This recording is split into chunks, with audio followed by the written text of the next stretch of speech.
पिछली वीडियो में हमने बात की थी टाइप्स ऑफ वेरिएबल, उसके बाद हमने ग्लोबल एंड लोकल वेरिएबल को डिस्कस किया था और हमने डेटा टाइप्स को भी पढ़ा था। और आज की वीडियो में हम पढ़ेंगे अगर हमने किसी यूज़र से इनपुट लेना है तो हम वो कैसे लें। फर्ज करें आपने गूगल में कुछ सर्च करना है, आप कुछ इनपुट गूगल को दोगे तभी वो आउटपुट देगा। फर्ज करें आपने गूगल पे टाइप किया I want to buy cloth, अब गूगल को आपने इनपुट दिया तो वो फिर आगे आपको कुछ आउटपुट देगा। इसी तरह हम जब भी प्रोग्राम लिखते हैं तो हमें यूज़र से भी इनपुट चाहिए होता है। हमने प्रोग्राम लिख लिया, अब यूज़र से भी तो हमने इनपुट लेना है ना, तो वो हम कैसे लेंगे वो हम इस वीडियो में पढ़ेंगे। और उसके बाद आईओ स्ट्रीम क्या होता है। आईओ स्ट्रीम का मतलब है input output stream. Input stream यानी कि ये, अब हम आईओ स्ट्रीम की मदद से हम इनपुट लेते हैं, ठीक है। अगर हम प्रोग्राम में आईओ स्ट्रीम नहीं लेते, प्रोग्राम में आईओ स्ट्रीम इंक्लूड नहीं करते तो हम इनपुट नहीं ले सकते। और इसी तरह अगर हमने आउटपुट देनी है उसके लिए भी हमें आईओ स्ट्रीम चाहिए होती है। आईओ स्ट्रीम एक्चुअल में input stream and output stream है। ओके, तो चलते हैं हम अपने VS कोड में और आज से हम अपना प्रैक्टिकल शुरू कर रहे हैं। अब हमारा 95% वर्क VS कोड में ही होगा, क्योंकि जब तक हम अपनी हैंड प्रैक्टिस नहीं करेंगे तो हम प्रोग्रामर नहीं बन सकते। स्कूल यूनिवर्सिटीज में ये होता है कि आपको थ्योरी रटा देते हैं, लेकिन उसका कोई फ़ायदा नहीं होता है, क्योंकि जब तक आप हैंड प्रैक्टिस ना करो। अब से हम अपना 95% वर्क VS कोड में करेंगे और कहीं स्लाइड या किसी वेबसाइट की ज़रूरत पड़ेगी तो हम उसके लिए जाएंगे। हम थ्योरी के बजाय ज़्यादातर प्रैक्टिकल करेंगे। तो हम अपना ओपन करते हैं VS कोड। ओके, तो हम आ चुके हैं VS कोड में। पिछली वीडियो में हमने ये प्रोग्राम लिखा था। अगर आपने पिछली वीडियो नहीं देखी तो आप सिंपल ब्राउज़र में जाएं, ये मेरी प्लेलिस्ट है, इसको एक्सेस कर लें। तो सबसे पहले हम एक नई फाइल बनाते हैं। हमारी आज वीडियो नंबर 5 है, try5.cpp। तो हम सबसे पहले लिखते हैं हैश इंक्लूड आईओ स्ट्रीम, उसके बाद यूजिंग, ओके हम यूजिंग नेम स्पेस std नहीं लिखते, हम लिखते हैं इंट मेन, उसके बाद करली ब्रैकेट्स सी आउट हेलो प्रोग्राम, उसके बाद हमने एक सेमी कॉलम डाला, रिटर्न 0। अब हम प्रोग्राम को रन करके देखते हैं तो हमें यहाँ पे एरर आ गया। ये एरर क्यों आया? अगर हम यहाँ पे इस तरह लिखते हैं std और उसके बाद स्कोप रेजोल्यूशन ऑपरेटर। अब स्कोप रेजोल्यूशन ऑपरेटर क्या होता है? ये वाला, ये जो होता है इसको हम क्या कहते हैं? Scope resolution operator. अब हम दोबारा से रन करते हैं। ओके, तो ये देखें रन हो गया। अब ये क्यों रन हुआ? क्योंकि हमने फंक्शन को बताया है कि स्टैंडर्ड लाइब्रेरी ऐड करो। पहले नहीं रन हुआ था, अब रन हो गया क्योंकि हमने स्टैंडर्ड लाइब्रेरी को ऐड कर दिया। अब हम std की जगह यूजिंग नेम स्पेस std लिखते हैं, using name space std। Run करते हैं तो हो गया। अगर हम std को हटा देते हैं, रन करते हैं, तब भी हो गया। अब हम यूजिंग नेम स्पेस std जो लिखते हैं ये हमारी आसानी के लिए होता है। ये क्यों? क्योंकि हमने ये एक बार लिख लिया, लिखने की यहाँ पे ज़रूरत नहीं है। फर्स्ट करें अगर हमने दोबारा कोई चीज़ प्रिंट करवानी होगी उस टाइम हमें दोबारा std लिखना होगा, अगर हमने यूजिंग नेम स्पेस std नहीं लिखा हुआ। इसलिए हम यूजिंग नेम स्पेस std लिखते हैं। अब हम यूज़र से कोई इनपुट लेते हैं, उसके लिए हम क्या करेंगे? सबसे पहले तो हमने वेरिएबल डिक्लेयर करना है, इंट a। ये अब हमने एक a नाम का वेरिएबल डिक्लेयर कर लिया। अब हम यूज़र से इनपुट लेना चाहते हैं, उसके लिए हम क्या लिखेंगे? सी इन, उसके बाद 2 ग्रेटर देन के साइन a। अब अगर हम प्रोग्रामिंग कर रहे हैं तो अगर हम देखें तो जो 2 ग्रेटर देन के साइन है और 2 लेस देन के साइन है, इनका कोई नाम तो होगा। इसको कहते हैं, जो 2 ग्रेटर देन के साइन है इनको हम कहते हैं एक्सट्रैक्शन। ओके, मैं यहाँ पे लिख भी लेता हूँ, दिस साइंस, कौन से साइन? 2 ग्रेटर वाले, ठीक है। called extraction। अब जो ये वाले साइन है, पहले हम कमेंट लगा लेते हैं, दो लेस देन के जो साइन होते हैं, दिस साइन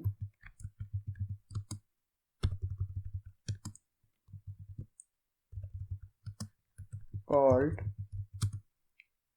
insertion। ओके, तो हम थोड़ा इसको कर लेते हैं। इसको कहते हैं एक्सट्रैक्शन, इसको कहते हैं इंसर्शन। अगर आपको ये चीज़ें मुश्किल लग रही हैं तो आपको फिक्र करने की ज़रा भी ज़रूरत नहीं है, क्योंकि अब जब हम प्रोग्राम में बार बार ये यूज़ करेंगे तो आपको ऑटोमेटिकली आ जाएंगी, लेकिन आपको ये चीज़ें पता होनी चाहिए। अब हमने क्या करना है, यूज़र से एक इनपुट लेनी है। इनपुट के लिए पहले एक वेरिएबल डिक्लेयर करेंगे, उसके बाद सी इन लिखेंगे। सी इन क्या चीज़ है, ये इनपुट स्ट्रीम है, ठीक है। यानी कि सी इन की मदद से हम यूज़र से इनपुट लेंगे। सी इन, उसके बाद एक्सट्रैक्शन के साइन, उसके बाद वेरिएबल का नाम, ठीक है। अब हम फर्ज किया, इसको हम कर लेते हैं कमेंट और प्रोग्राम रन करते हैं। ओके, तो अब यहाँ पे हम लिखते हैं 5, तो ये रन हो गया। अगर आपको ये चीज़ नहीं समझ आई तो मैं दोबारा आपकी आसानी के लिए यहाँ पे लिख लेता हूँ, सी आउट ए। अब हमने क्या किया, एक वेरिएबल डिक्लेयर किया, उसके बाद यूज़र से हमने इनपुट लेनी है, फिर हमने आउटपुट देनी है। ओके, तो हम इसको रन करते हैं और यहाँ पे लिखते हैं 76। ओके, 76, ये देखें प्रिंट हो गया। अगर हम यहाँ पे लिखें द आउटपुट इज, अब हमने ये क्या किया, ये क्यों लिखा, क्योंकि ताकि हम डिफरेंस कर सकें। अब हमने द आउटपुट इज ए लिखा, ठीक है। अब हमने क्या किया, सी आउट लिखा एक बार, उसके बाद हमने इंसर्शन ऑपरेटर लगाए, उसके द आउटपुट इज, उसके बाद दोबारा हमने इंसर्शन ऑपरेटर लगाए, उसके बाद ए लिखा। अब हम करते हैं रन। यहाँ पे हम लिखते हैं फर्स्ट किया 45, सॉरी 54 लिख लिया मैंने। ओके, हमने क्या इनपुट किया 54, तो उसने आउटपुट क्या दी, द आउटपुट इज 54। यानी कि हमने वेरिएबल डिक्लेयर किया, इनपुट ली, उसके बाद हमने एक आउटपुट दी। इस तरह हम यूज़र से, किसी भी यूज़र से इनपुट लेते हैं और फिर उसके बाद आउटपुट देते हैं। आई होप ये समझ आया होगा। अगर आपको नहीं समझ आया तो आप कमेंट में पूछ सकते हैं।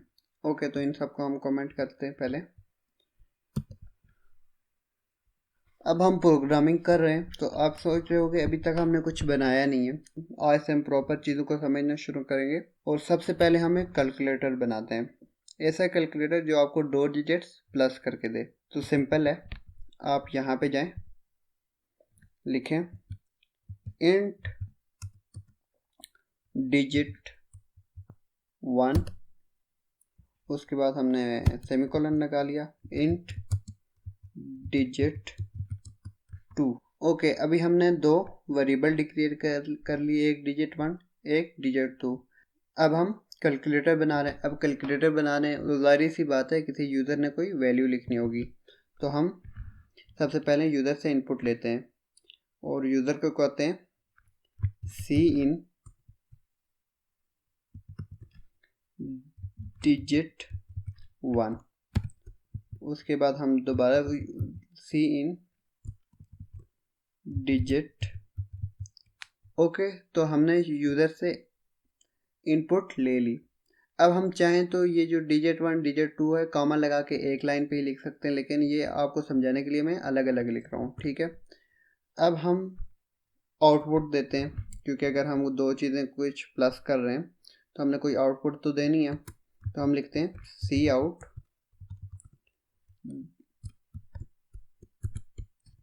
The total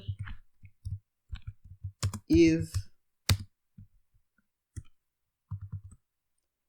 digit 1 plus digit 2। यहाँ पे आपने गौर से देखना होगा, हमने क्या किया, सबसे पहले दो वेरिएबल हमने डिक्लेयर किए, एक डिजिट 1 किया, एक डिजिट 2 किया, ठीक है। फिर हमने क्या किया, वो हमने वेरिएबल यूज़ किए यूज़र से पहले डेटा लेने के लिए कि आपने क्या प्लस करना है, ठीक है। उसके बाद हमने डिजिट्स को प्लस करके यूज़र को आउटपुट दे दिया, ठीक है। सबसे पहले हम इसको अगर रन करें तो ओके, फर्स्ट करें, मैं लिखता हूँ 7 and 8, द टोटल इज़ 15, तो इसने हमें सही जवाब दे दिया। ओके, हम इसको एक बार दोबारा रन करते हैं और अब हम लिखते हैं 10 and 20, okay, the total is 30। तो आज आपकी पहली एक्सरसाइज ये है कि आपने इस कोड को इसी तरह कॉपी करना है, ठीक है, और मुख्तलिफ डिजिट्स को आपस में प्लस करके देखना है, ठीक है। उसके अलावा आप चाहें तो हमने क्या किया, दो डिजिट्स को प्लस किया और हमें एक रिटर्न आया। आपने क्या करना है कि एक फ्लोट वेरिएबल बनाना है, पॉइंट वाले डिजिट्स को प्लस कर सकें। अब यहाँ पे अगर हम पॉइंट्स वाले डिजिट्स को प्लस करते हैं तो वो तो प्लस नहीं होंगे। आपने ऐसा प्रोग्राम बनाना है जिससे आप पॉइंट्स वाले डिजिट्स को प्लस कर सकें। वो कैसे बनेगा, सिंपल, इंट की जगह आपने क्या करना है, फ्लोट लिख लेना है। अगर हम इंट से करते हैं तो दोबारा रन करते हैं, फर्स्ट करें, हम लिखते हैं 4.2, द टोटल इज 4। क्यों, क्योंकि हमने गलत एंट्री की है। अगर हम यहाँ पे फ्लोट लिखते हैं तो, और इसको अब रन करते हैं, यहाँ पे हम लिखते हैं 5.2। अब देखें, अब इसने हमें कोई एरर अभी तक नहीं दिया। अगर दोबारा 4 लिखते हैं तो इसने क्या दे दिया, द टोटल इज़ 9.2। इस तरह आपने दो पॉइंट्स वाले डिजिट्स को प्लस करके स्क्रीनशॉट में मुझे इंस्टाग्राम पे मैसेज करना और कमेंट्स में लाजमी बताना कि कंग्रेचुलेशन, आज आपने अपना पहला प्रोग्राम लिख लिया है। ओके, तो हम मिलते हैं अपनी नेक्स्ट वीडियो में, अपना ख्याल रखना।